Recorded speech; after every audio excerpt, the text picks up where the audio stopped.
Shalom, giving all praises to the Heavenly Father, Yahweh, Bahasham, Yahweh Shai, Bahasham, Rachahakodash. Double honors to the apostles, the bishops, and the elders at Great Millstone who rule well. Peace and salutations as always to the elect. And this is going to be part 2, all right, dealing with the holy day, Hanukkah, all right, Hanukkah, all right, or Hanak, which is the Feast of Dedication. And in part 1, we went into some history, but I didn't want to make the video too long, so I'm going to break it up into 2 parts. And we're going to start here again at 1 Maccabees, the 1st chapter, and the 59th verse, all right? And the book of Maccabees is contained in the Apocrypha, which means sent away, hidden. And ultimately, history contained in the Apocrypha is history, all right, associated with the Greek Empire that you must know in order to understand the New Testament. Again, Christianity or anti-Christians, all right, they run around with a doctrine, based upon skipping a whole beast, as Daniel, the 7th chapter, speaks of the 4 beasts, which would track the captivity of the Jews, the Israelites, and the Jews, the 12 tribes of Israel, as they will be scattered. It's very important to understand that you can't jump from the book of Malachi to the book of Matthew. All right. And again, as we showed you, okay, these different captivities, all right, from the time of Solomon's kingdom being rent, to the Assyrian captivity, to the Babylonian captivity, to the Greek captivity, lead to the Roman captivity, which is where Yahushua comes on the scene and where you get the book of Matthew, Mark, Luke, John, eventually Acts. You must understand what took place in the Greek Empire, okay, to understand, okay, the history and what you're reading in the New Testament. We'll get back to that, but again, we'll start here. 1 Maccabees chapter 1 and 59, it says, on the 25th of the month, the same evil people offered sacrifices on pagan altars erected to the top of the altar in the temple. So basically the temple was raided. Okay, many sellout Israelites were starting to regulate wicked sacrifices being performed in the temple. They built a gym where they were exercising naked. That's where you get the word gym. It goes back to the Greek word, all right, naked, okay, which the Greeks did things like that. They worked out naked, okay, and that legacy continues here today. Although you go to the gym and you see, the women are pretty much naked, all right, but in times past, they wouldn't have those tights on, okay. They would literally be naked, men and women. And Jake got into those practices, man. Israelites had become Greeked out and had then become what? Heathen. And again, they raised their children as heathen, and their children raised their children as heathen. So for hundreds of years leading into the New Testament, as we're going to show you, though there were some who stood and stuck to the traditions and the laws in ancient Israel, there were a lot who didn't. Okay, so verse 60 says, mothers who had allowed their babies to be circumcised, and we're reading out of the GNT, were put to death in accordance with the king's decree. Their babies were hung about their necks and their families, and those who had circumcised them were put to death. But many people in Israel firmly resisted the king's decree and refused to eat food that was ritually unclean. They prefer rather to die rather than to break the holy covenant and eat unclean food, and many did die. Okay, and see, when Yahushua came on the scene, he was born to one of these families who ultimately were raised sticking to the traditions, man. That's why they were called the circumcision. That's why Yahushua was circumcised on the 8th day. John the Baptist circumcised the 8th day. They were raised to families who stuck to the traditions. And there were many families around that were broken up into different camps or sects: the Sadducees, the Pharisees, the Essenes, okay, the Zealots. These were Jews who stuck to the traditions. And when Yahushua came on the scene, he gathered from amongst them. This is why Peter, as a matter of fact, let's get an example of that. When he didn't understand the vision that was given unto him, okay, this is the book of Acts, the 10th chapter, and the 11th verse. And I saw heaven open with a certain vessel descend unto him, and it had been a great sheet at the four corners, symbolizing the Israelites scattered and let down to the earth, and wherein there were all manner of four-footed beasts of the earth, and wild beasts and creeping things, all right, and fowls of the air. Okay? Now, what this symbolizes, real quick, let's get the book of Ezekiel, the 8th chapter. What this is symbolizing is Israel in a heathen-like state. All right, this is the book of Ezekiel, the 8th chapter, and the 10th verse. It says, "So I went and beheld every form of creeping thing and abominable beast, and all the idols of the house of Israel portrayed round about." Okay? Ezekiel was shown a vision of what evil the leadership of his people had been doing, and he likened them unto creeping things and abominable beasts and idols that the house of Israel ultimately were worshiping. Okay? So going back, ultimately we know as time goes on, a lot of these Israelites who were raised in those customs eventually were awakened and came back into the fold through the preaching of Yahushua, through whom his blood, their sins can be covered from the condemnation that came with that first covenant. This is what's happening. So here, Acts 10 and 12, wherein were all manner of four-footed beasts of the earth, and wild beasts and creeping things, and fowls of the air. And there came a voice to him, saying unto Peter, "Rise, kill, and eat." See? So a lot of people associate this with, Peter being told to eat unclean food, which that's not what this represents. Okay? Why would the Lord awaken Peter to tell him to eat worms, go eat a horse? No. That's not what this is talking about, man.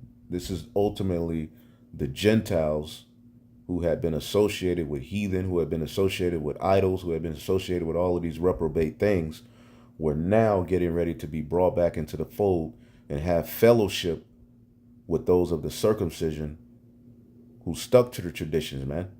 Because the advantage of those who stuck to the circumcision was they were there, all right, to give the breakdowns, all right, and they were walking with Yahushua. Yahushua's hardcore following came from amongst the circumcision, those who were raised in the customs. As the prophecy said, the tents of Judah had to be raised up first.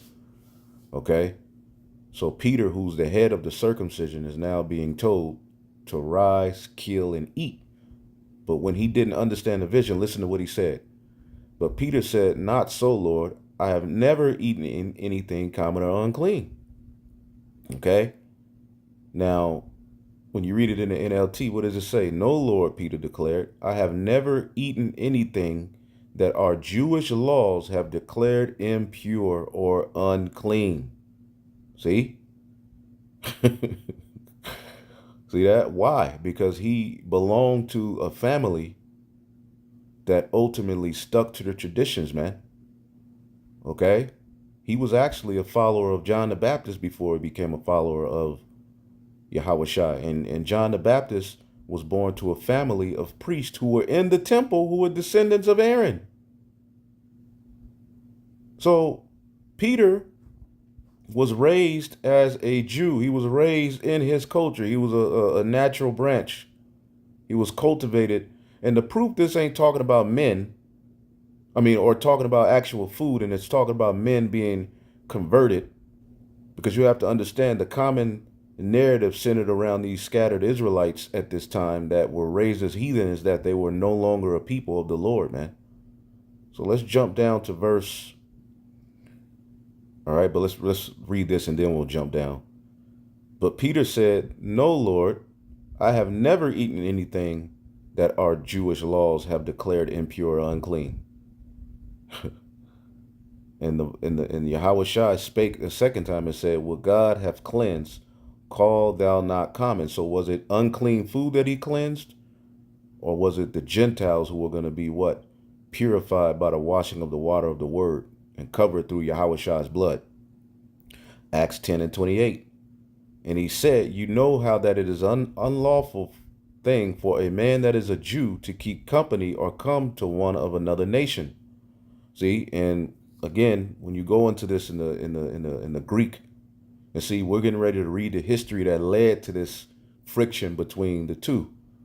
He that is a Jew, which is a Jew, is what? Yahwadah, Jew belonging to the Jewish nation, Jewish as respects of birth, origin, or religion. This was the circumcision, right? To come unto one of another nation. Okay, the word another nation, aluphalos, means foreign. Okay, they weren't born in Jerusalem, and better yet, they were born and raised as heathen. But the word allos means another. Philos means what? Tribe. In the New Testament's, all persons descending from one of the sons of the 12 patriarchs of Jacob. So these heathen, these Israelites who weren't raised as Jews, were looked at as a no people. Okay? That's why Peter said you were once not a people, but now are the people of the Most High through your faith in what was being taught. Okay? And he said, "Know ye that is unlawful thing for a man that is a Jew to keep company or to come unto one of another nation." Basically, they looked at those Israelites as they weren't even a part of the nation. "But God have showed me that I should not call any man common or unclean." See that? It wasn't talking about food. Anyway, the point that I brought that out is that Peter lets you know that he's never eaten anything off according to the law because he stemmed from one of these families. First Maccabees 1 and 62. "But many people in Israel firmly resisted the king's decree and refused to eat food that was ritually unclean. They preferred rather to die rather than to break the holy covenant and eat unclean food, and many did die. In his anger, God made Israel suffer terribly." So that leads us to First Maccabees, the second chapter. All right. Whereas you have the faithfulness of Mattathias. Okay. During that time, as many of the Jews were going off, Antiochus makes this decree, that you had to follow his customs and can't follow your own. Right. It says, during that time, a priest of Jehoiarib, family named Mattathias, was the son of John, the grandson of Simeon, moved from Jerusalem and settled in Modin. So first, let's look up this particular, name so that you can know a little bit about this history. All right. Jehoiarib was the head of a family of priests, which was made the first of 24 priest divisions organized by King David. Okay. So the Maccabees, are descendants of a family who was set up, once King David set up his kingdom, he set up the priest in their different courses, man. Okay. Which, let's see what we can find. That's found in First Chronicles 24 and 7. Let's get that in the Bible. Let's get First Chronicles. Okay, we got to know these things, right? 24 and 7. This is when David divided the Levites in their order.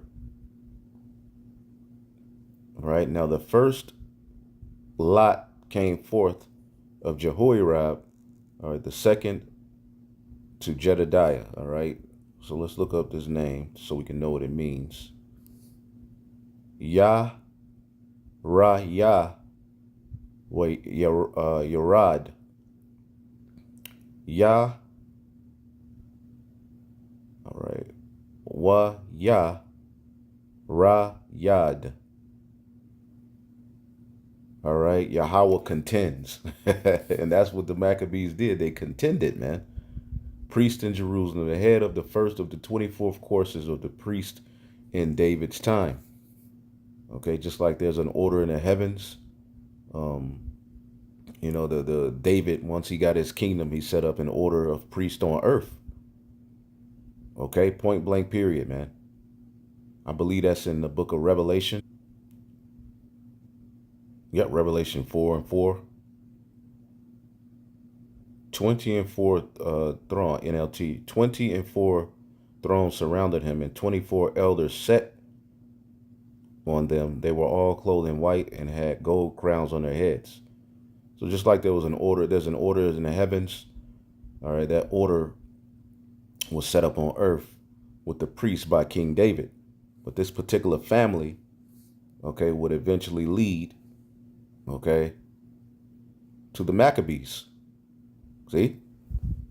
So during that time, okay, a priest of Jehoiarib, of the family of Jehoiarib, named Mattathias, who was the son of John, a grandson of Simeon, moved from Jerusalem and settled in Moedin. Mattathias had 5 sons. All right, John, also called Gaddai, Simon, also called Thasi, Judas, also called Maccabeus, which I believe means hammer, Eleazar, also called Avaron, and Jonathan, also called Apis. All right.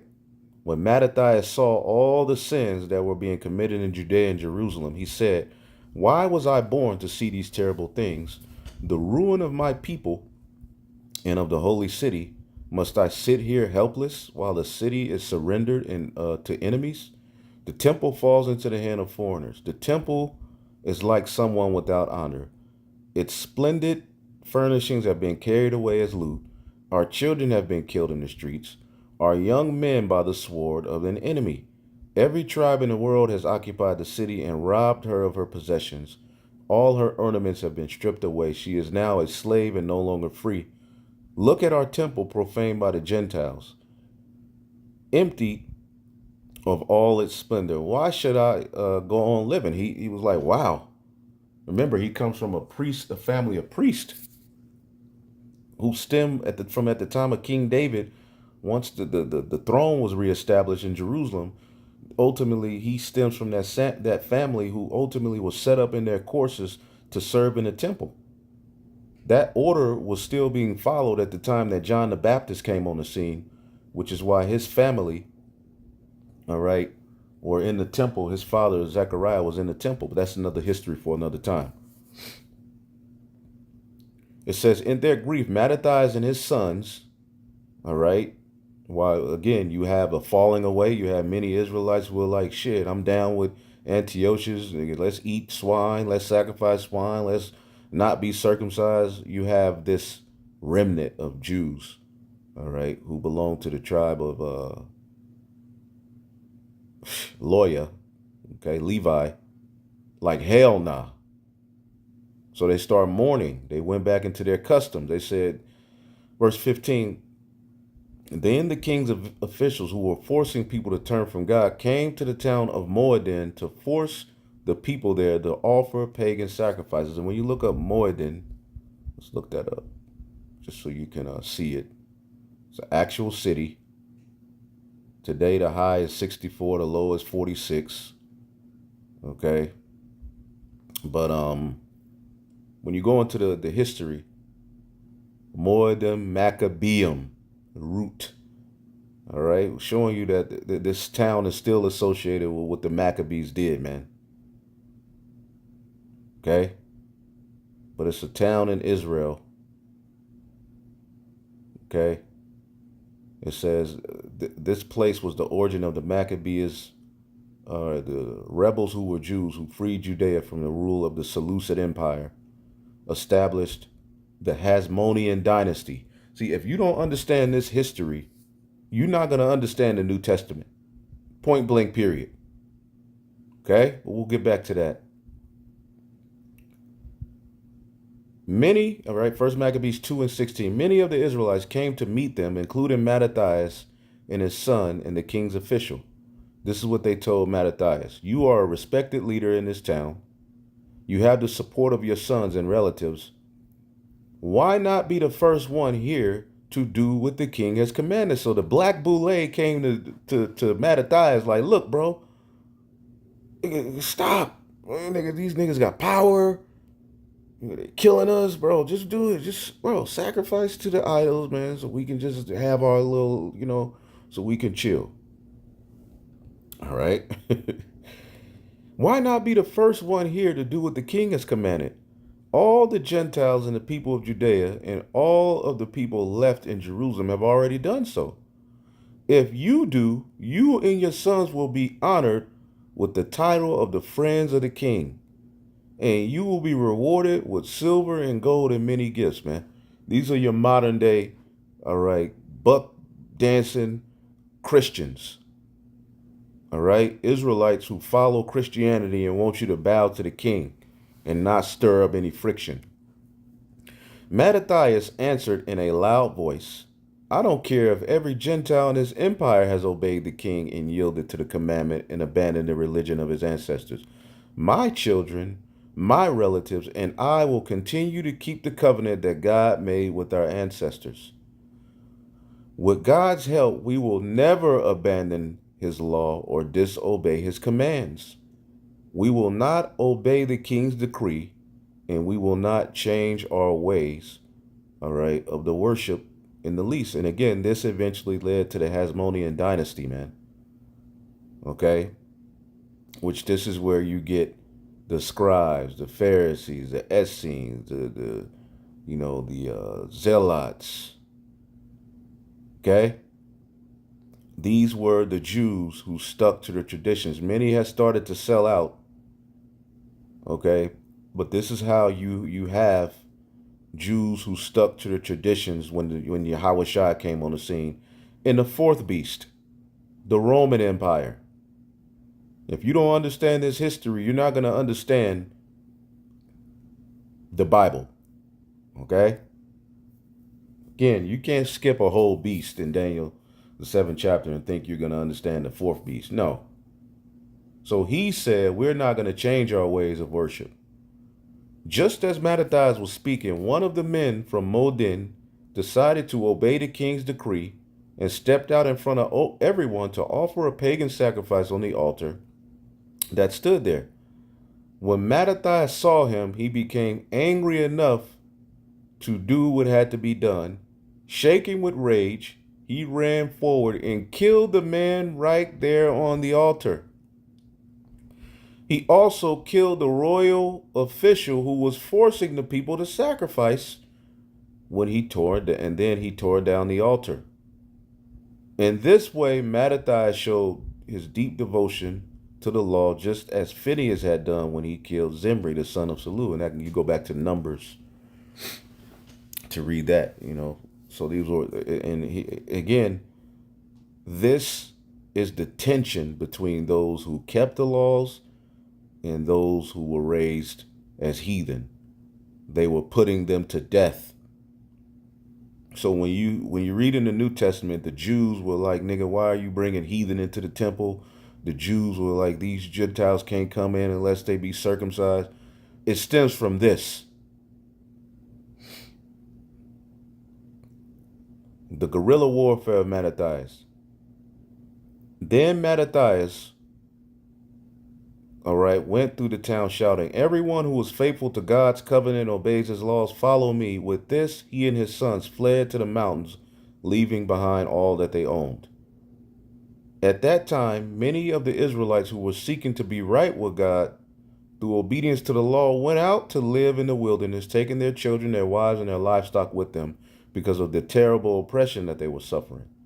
So this was a remnant of men, women, and children who stuck to the traditions, man. Again, synonymously, you have those who didn't stick to the traditions. The report soon reached the king's officials and the soldiers in the fort at Jerusalem that some men who had defied the king's command had gone into hiding in the wilderness. A large force of soldiers pursued them, caught up with them, and set up a camp opposite to them, prepared to attack them. This is still a time. There is still time, they shouted out to the Jews. Come out and obey the king's command, and we will spare your lives. So they were hounding those who were sticking to the traditions, man. Circumcising their children. We will not come out, they answered. We will not obey the king's command. We will not profane the Sabbath. The soldiers attacked them immediately, but the Jews did nothing to resist. They did not even throw their stones or block the entrances in the caves they were hiding. They said, we will all die with a clear conscience. Let heaven and earth be witness that you are slaughtering us unjustly. So the enemy attacked them on the Sabbath and killed them, their wives and their children and their livestock.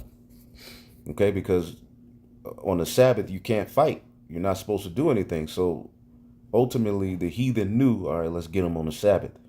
When Mattathias and his friends heard of the news, they were greatly saddened and said one to another, if all of us do as other Jews have done and refuse to fight the Gentiles and to defend our lives and our religion, we will soon be wiped off the face of the earth. So he had to make a judgment in the spirit. Okay, would being faithful to the law and not fighting on the Sabbath be beneficial at that point? No. He had to make a decision outside of the law that led to life. Okay? Because if we keep not fighting on the Sabbath, they just go wait to the Sabbath and attack us and kill everybody. On that day, they decided that if anyone attacked them on the Sabbath, they would defend themselves so that they would not all die as other Jews had died in the caves. Then Mattathias and his friends were joined by a group of devout, patriotic Jews, the strongest and bravest, all right, men in Israel, who had all volunteered to defend the law. In addition, everyone who was fleeing from the persecution joined and strengthened their forces. Now they had an army. See? They gave vent to their anger by attacking the renegade Jews. Okay?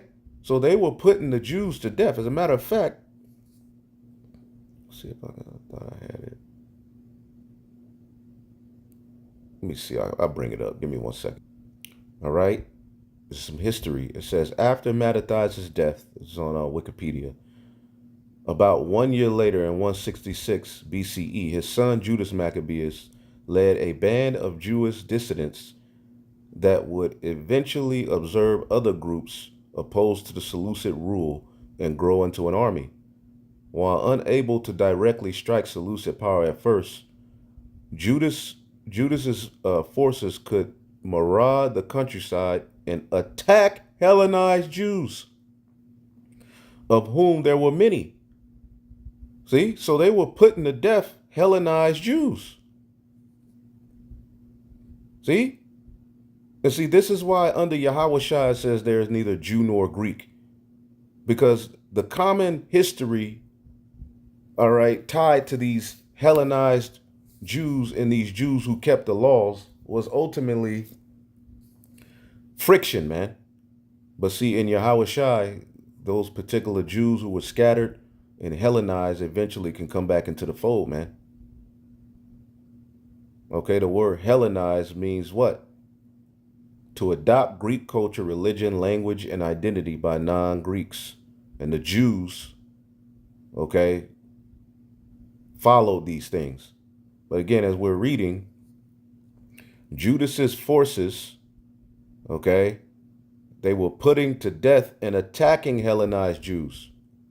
They were destroying Greek altars and forcibly circumcising boys, burnt villages, and drove Hellenized Jews off their land. See that? So this is a history that you have to really understand to understand the Bible. Okay? If you don't understand this history, you're going to read the New Testament and see the friction between the circumcision and the uncircumcision.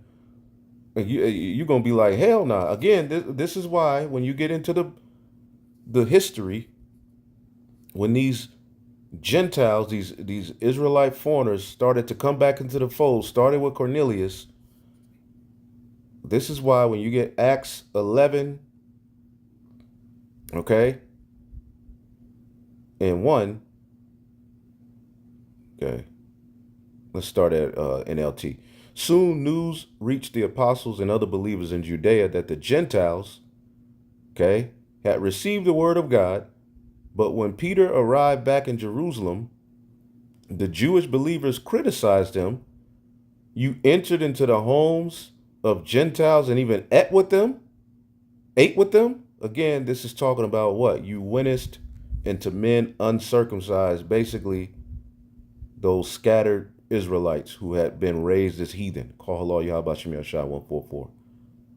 The word for uncircumcision, Strong's G203, akrabustia. Akrabustia. having the foreskin uncircumcised, a Gentile, a condition in which the corrupt desires of the rooted in the flesh were not yet extinct. So they were raised as complete heathen. See? So in times past, Judah Maccabees was in his family, they were putting these people to death. So by the time you get to the Yahushai, okay, where things had settled, these Jews who were raised as Jews, they looked at the Gentiles as if they were not even a people. Okay? Let's get that.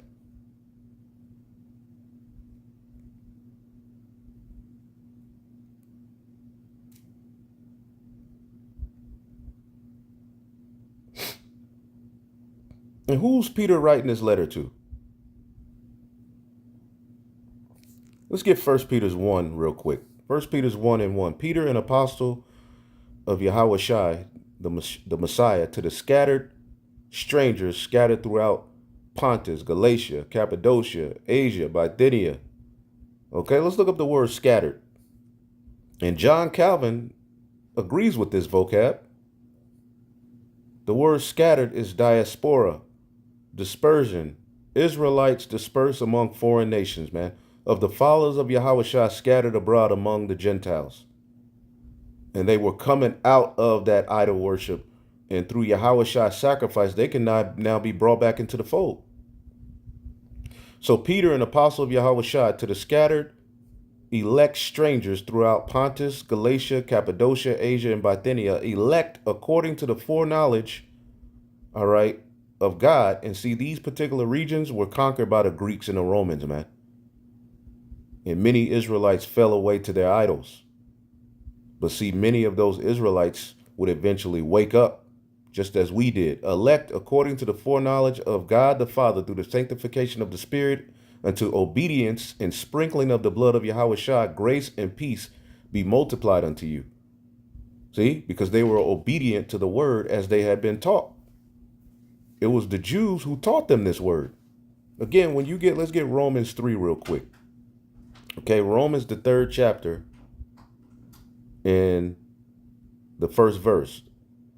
Okay, it says, then what is the advantage of being a Jew?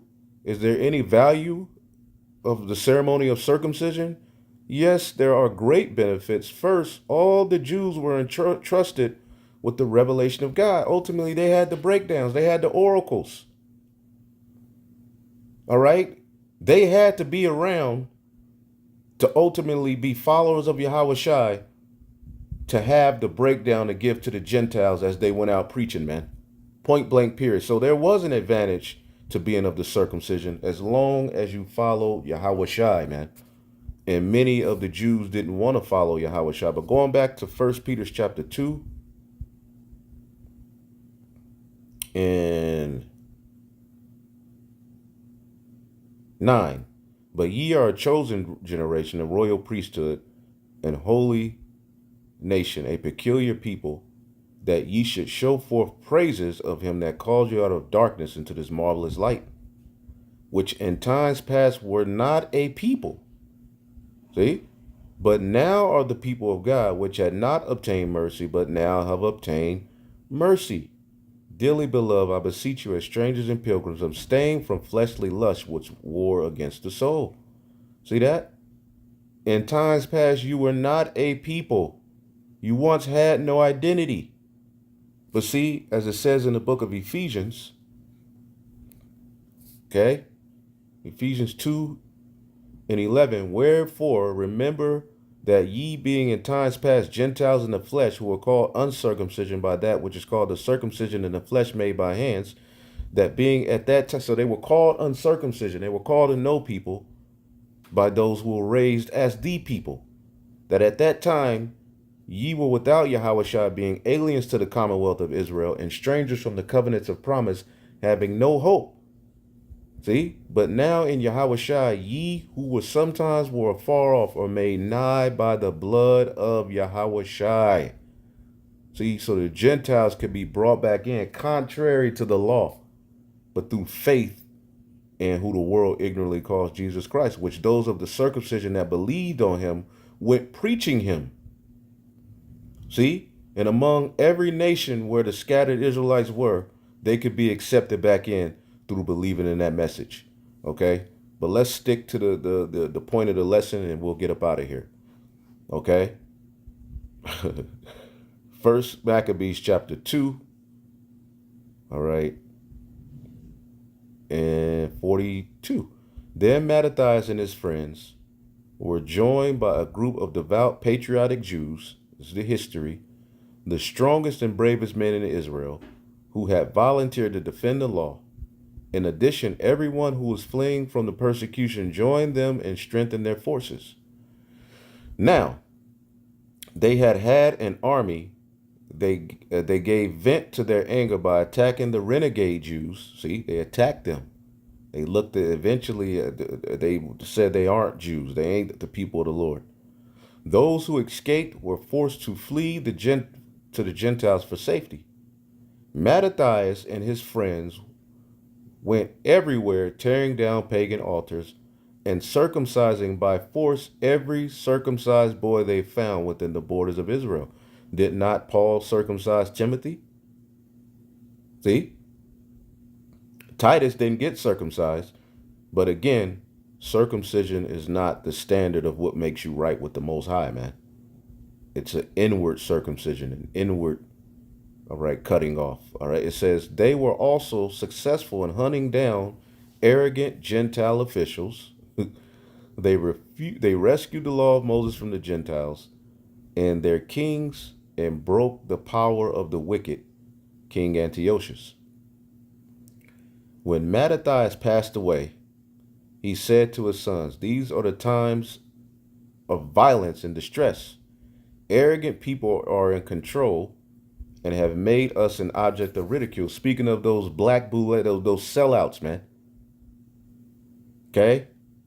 But you, my sons, must be devoted to the law and ready to die to defend God's covenant with our ancestors. Remember what our ancestors did and how much they accomplished in their day. Follow their example, and you will be rewarded with great glory and undying fame. Remember how Abram put his trust in the Lord. See, he went to the precepts, man. He went to the stories, man, and we do the same thing.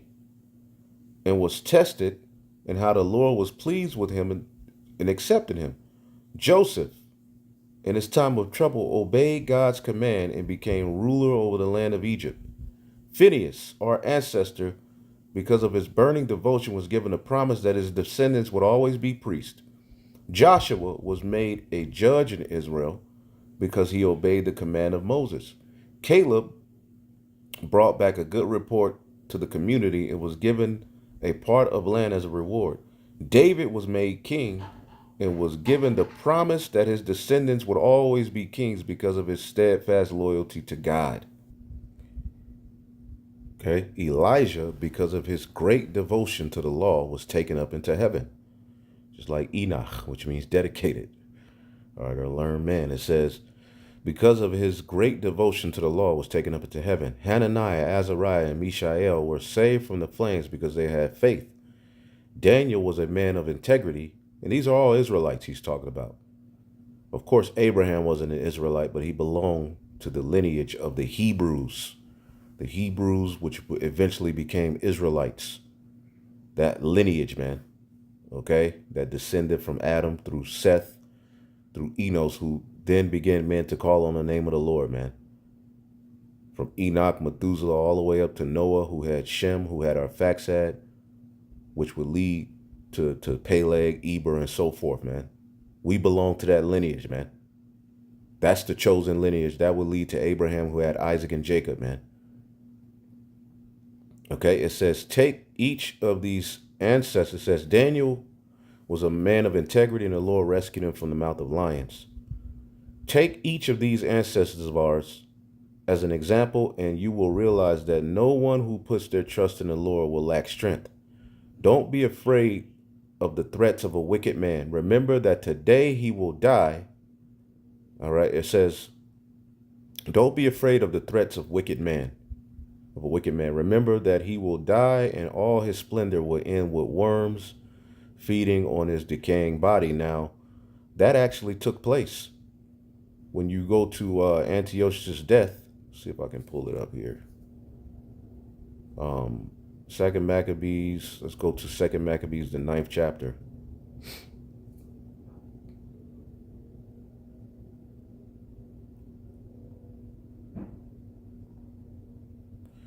It says, Second Maccabees 9:5, but the Lord my Almighty and God of Israel smote him, Antiochus, with an incurable plague, or as soon as he had spoken these words, a pain of bowels, there was a remediless, all right, that came upon him, a sore torments in his inner part. Okay? And that most justly, for he had torment with other men's bowels, all right, with many strange torments. So he had like a colon cancer, man. Okay? But as you read, verse 8, and thus he had a little aforethought he might command the waves of the sea. So proud was he beyond the condition of man. Antiochus was proud as hell, and weighed the high mountains in the balance, was now cast to the ground and carried into a horse litter, showing forth unto all the manifest power of the Most High, so that the worms rose up out of his body, of this wicked man, all right, and whiles he lived in sorrow and pain, his flesh fell away, and filthiness of his smell was noisome to all his army. So he was stanking. And the man who thought a little afore he could reach to the stars of heaven, just like Esau, no man could endure to carry his intolerable stink. So he had worms coming out of his body, man. His body started to decay and eat away at himself. And when you go into the history, okay, his death, the cause of his death was disease, man. And that's recorded in the Apocrypha. Point blank, period. Okay? Let's go back to where we were. And we go skim through the rest of this history, but it's very good. All right? So Mattathias prophesied what would actually happen to Antiochus in his rebellion, man. That he would be given, worms would be feeding on his decaying body. It says, today he will be highly honored, but tomorrow he will disappear and his body will return to the earth and his scheming will come to an end. This is what's coming to you Edomites too, man. But you, my sons, be strong and courageous in defending the law, because it is the law, all right, through the law that you will earn great glory. And that was at the time that the first covenant was still standing. Okay, it says, your brother Simon is wise, so always listen to him as you would me. Judas, all right, Maccabeus has been strong all his life, who will be your commander and lead you in battle against the enemy. Call everyone who obeys God's law to rally around you. Then avenge the words of the wrongs done to your people. Pay back the Gentiles for what they have done, and always obey the law and his commands. Then Mattathias gave himself a blessing and died. He was buried in the family tomb at Moedin, all right, Modian, and all the people of Israel went into a deep mourning for him. This happened in the year 146.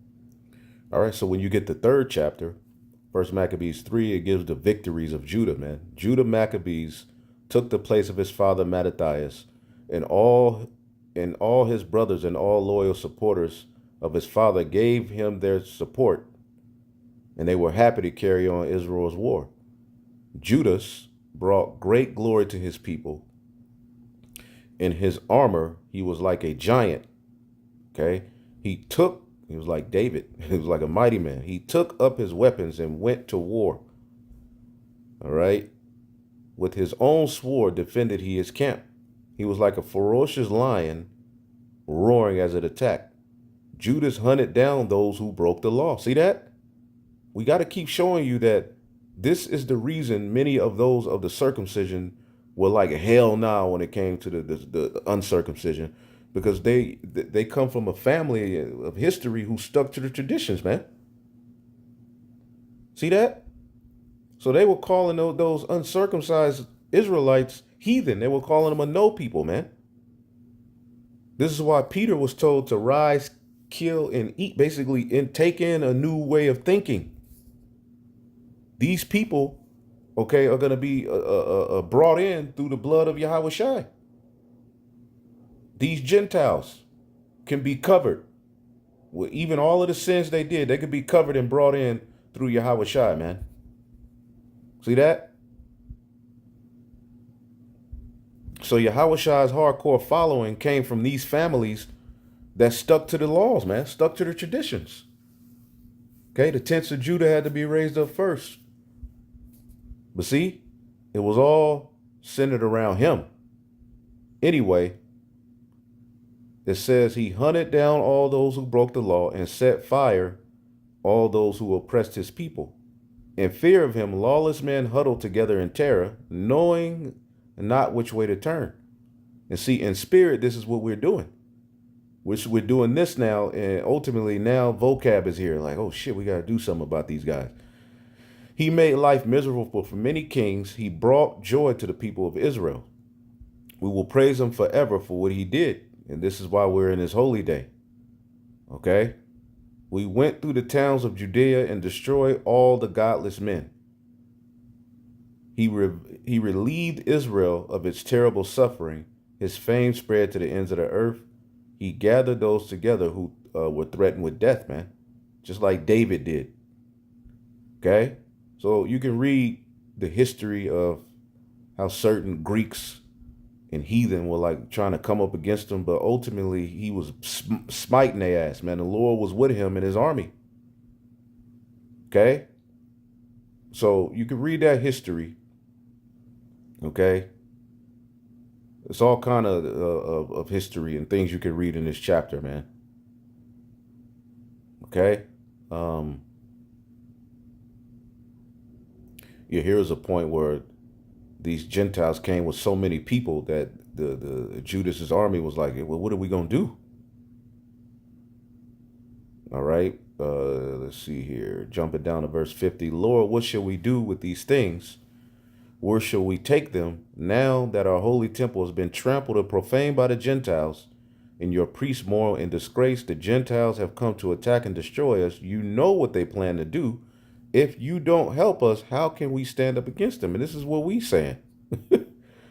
Then they blew trumpets and shouted loudly. After that, Judas divided his men into groups of 10, 50, and 100, and 1,000, placing officers in charge of each group. Then, in obedience to the law, he sent home everyone that had recently been married. Okay, because in our law, if you had recently got married, you was going to be in war thinking about your woman, so it's best you don't go to war. After some time, then you could enter back into combat. It says, built a house, planted a vineyard, and as well as someone who was afraid. Finally, the army marched out and took up position south of Emmaus, where Judas said unto them, prepare yourselves for the battle and be courageous. Be ready tomorrow to fight these Gentiles who have joined forces to attack us and destroy our temple.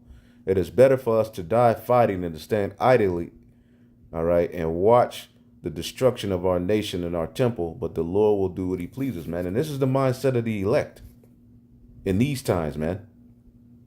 through the blood of Yahweh Shai. Okay, hey, we're not taking that charagma. We'd rather die than to sit there and allow this man to put things inside of our temple, man. But anyway, going to the final chapter, and then we'll close this out. Like, and Lord willing, we'll get into some news and some prophecy. All right, because Jake want to know what's going on. All right, but it's good to know this history too, as we're in this holy day.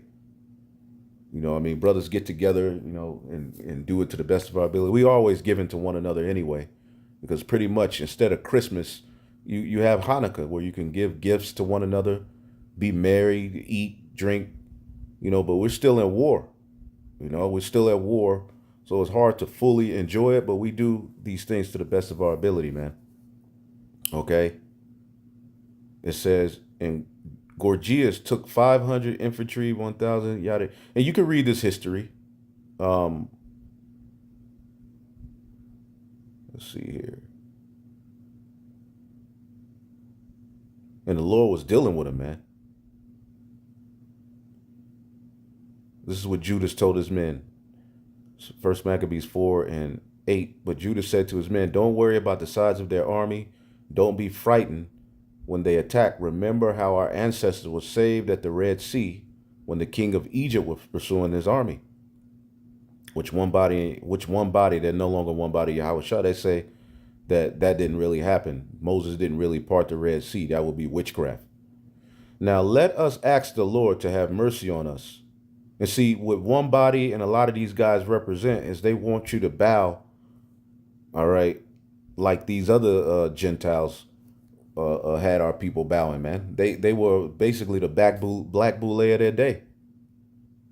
All right, these niggas are back telling us, you know, don't hate the enemy, you know, bow to him. They can be accepted in, while they're trying to destroy us, man. And the rest of you clowns, man. That's why the Lord has always left a remnant, man. Because without the remnant, we fall to what the rest of Jake was doing. See? It says, now let us ask the Lord to have mercy on us. Let us pray that he will honor his covenant with our ancestors and crush this army when they attack us today. Then all the Gentiles will know that Israel has a God who rescues and saves them. Okay.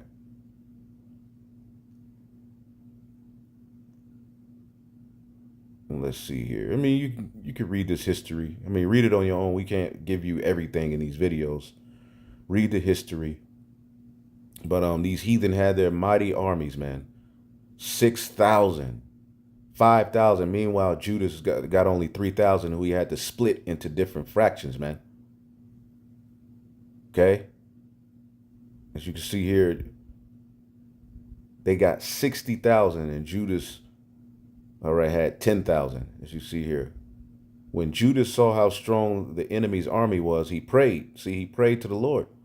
We will praise you, O Savior of Israel.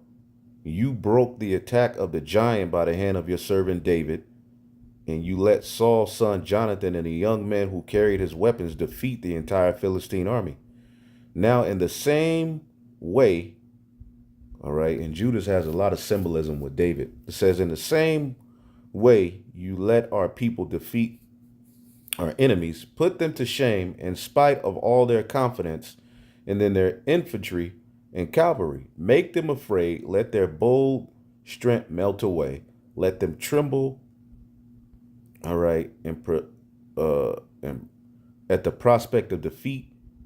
We love and worship you, so let us kill our enemies that we may sing praises in your name. So the battle began in hand-to-hand fighting, as the scriptures say, in times past. You know, what's that in Isaiah, the 9th chapter? Let's get that.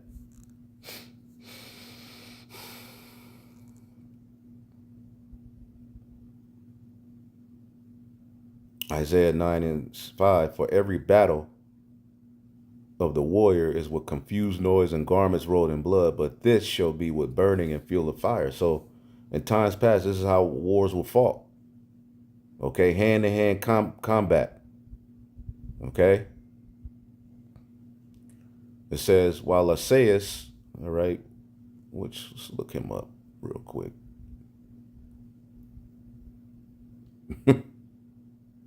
There's a few people with that name, but again, these are actual people, man. Okay? You could look him up. But anyway, Salakia, let's go back. Lysaeus saw that his army was being defeated when he saw the reckless courage of Judas and his men, who showed that they were ready to live and die with honor. He returned to Antioch. There he recruited some mercenaries and planned to return to Judea with an even larger army. Okay, purification of the temple. Judas and his brothers said, "Now our enemies have been defeated. Let us go to Jerusalem to purify the temple and rededicate it." So the whole army, so the whole army was assembled and went up to Mount Zion, where they found the temple abandoned, the altar profaned, and the gates burned down, and the courtyards, all right, grown up with forests and weeds, and the priest rooms torn down. In their sorrow, they tore their clothes, cried loudly, and threw ashes on their heads, and fell down on the ground. When the signal was given on the trumpets, everyone cried out loud. Then Judas ordered some of his soldiers to attack the men in the fort while they purified the temple. He chose some priests who were qualified and devoted to the law. They purified the temple and took the stones they had defiled and put them in an unclean place. Okay? They discussed what should have been done with the altar of burnt offerings, which had been desecrated by the Gentiles. All right? Offering swine and doing their wickedness, having orgies. They did all of that in our temple, man. Okay? By the Gentiles, who decided to tear it down so that it would not stand, as there were a monument to their shame. So they tore down the altar and put stones in a suitable place on the temple hill. Yeah, stones ain't wicked. It's just that the left hand used them to practice witchcraft. But overall, they're a part of our culture. It says, where they will be kept until a prophet shall appear and decide what to do with them. They then took uncut stones, as the law of Moses required, and they built a new altar like the old one, and repaired the temple inside and out, and dedicated its courtyards. They made new utensils for worship, and brought the lampstand and altar of incense. Okay, because we burn incense in our culture. It's not witchcraft to burn incense. It says, in the table for the bread in the temple. Okay, they burn, and these are all things associated with that first covenant. They burned incense upon the altar and lit lamps upon the lampstand, and there was a light in the temple. They placed loaves of bread on the table, hung the curtains, and completed all the work. The 25th day of the month of Kislev in the year 148 was the anniversary of the day the Gentiles had desecrated the altar. See that?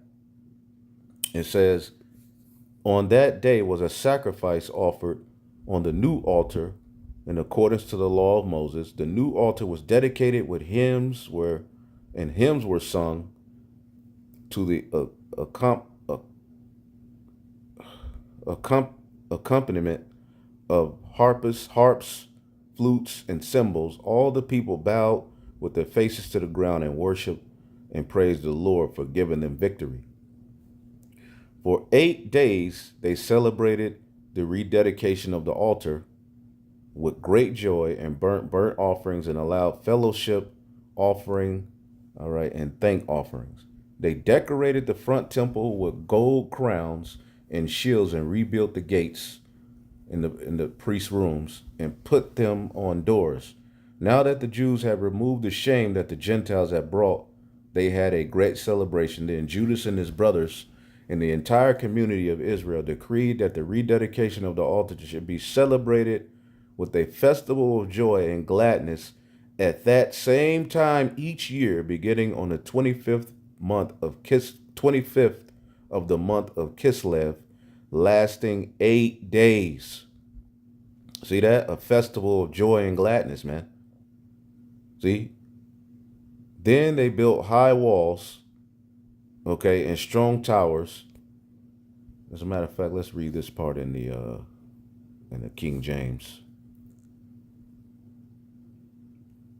Let's get First Maccabees, 4th chapter. It sounds better. First Maccabees 4.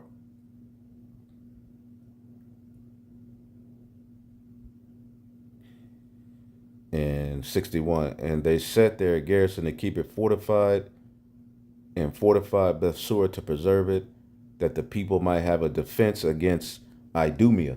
So this holy day is associated, all right, with being delivered out of the hands of the Greeks, who are Edomites. Some will call themselves actual Edomites, some will call themselves Greeks, some will call themselves Romans. Either way, we got a victory over the Edomites. And again, it was an order that this should be kept in their season from year to year, right? So when you get the book of John, let's get the book of John, okay? The 10th chapter, maybe 11. But let's get John, the 10th chapter.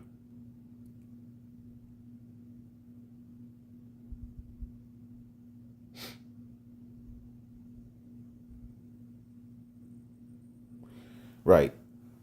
John 10 and 22. And it was at the feast of dedication, and it was winter. It's cold outside, right? NLT. It was now the winter, and Yahushua was in Jerusalem at the time of Hanukkah, the festival of dedication. Okay, let's go to the Greek. Let's look up the feast of dedication. Strong's G 1456. Ekainia. Ekainia. In particular, the annual feast celebrated 8 days in the beginning of the 25th of Cheslev, middle of our December.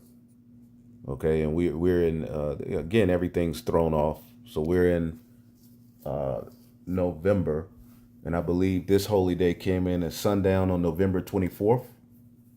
Okay, it says instituted by Judas Maccabeus in memory of the cleaning of the temple from the pollution of Antiochus Epiphanes.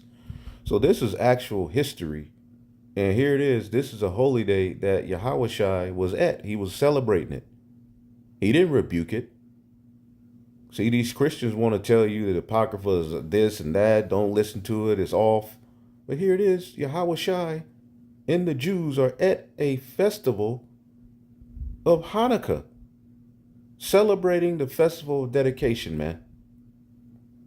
It says he was in the temple walking through sections known as Solomon's colonnade. So again, and this is why I see those Jews thought that the temple was everything. The temple this, the temple that, because they, all right, are descendants of those who stood stiffly for the temple, man. But see, Yahushua is greater than the temple. See, and what he did for us is something the temple, all right, or any of the law, statutes, or commandments couldn't do, man. Okay, which we need Yahushua, man. That's why one greater than the temple. Let's get that. And this is why you have friction unto this day centered around the temple. Okay. As you have Sakari, they're saying in the kingdom we go build a new temple, and the Levites are gonna be no. We're not gonna need a temple. We're gonna be the temple. Yeah, we'll have altars. We have great buildings and all of that, but we're not gonna need a temple that fixates our relationship with the Most High on earth, as we will be the temple. We're going to return to Eden, the original temple. Matthew 12 and 6. As a matter of fact, this whole chapter is dealing with the Jews were angry with Yahushua because his disciples worked on the Sabbath. As a matter of fact, let's just start at 1. And about that time, Yahushua was walking through some grain fields on the Sabbath, and his disciples were hungry, so they began breaking off some of the heads of the grain, eating them. But some of the Pharisees saw them and protested and said, "Look at your disciples breaking the law by harvesting grain on the Sabbath." Yahushua said unto them, "Haven't you read in the scriptures where David, all right, what David did when his companions were hungry? He went into the house of God, and his companions broke the law by eating sacred loaves of bread that only the high priests were allowed to eat. All right, the priests were allowed to eat. And haven't you read in the law of Moses that the priest, all right, that the priests on duty in the temple work on the Sabbath? I tell you that there is one here is even greater than the temple. But you wouldn't have not have condemned my innocent disciples if you knew the meaning of the scripture. I want you to show mercy and not offer sacrifice." So this back and forth between the temple, between the law and everything, extending into these times of the fourth beast, which is the Roman Empire. But anyway, that's it, man. Lord willing, y'all are edified on to the next. Shalom.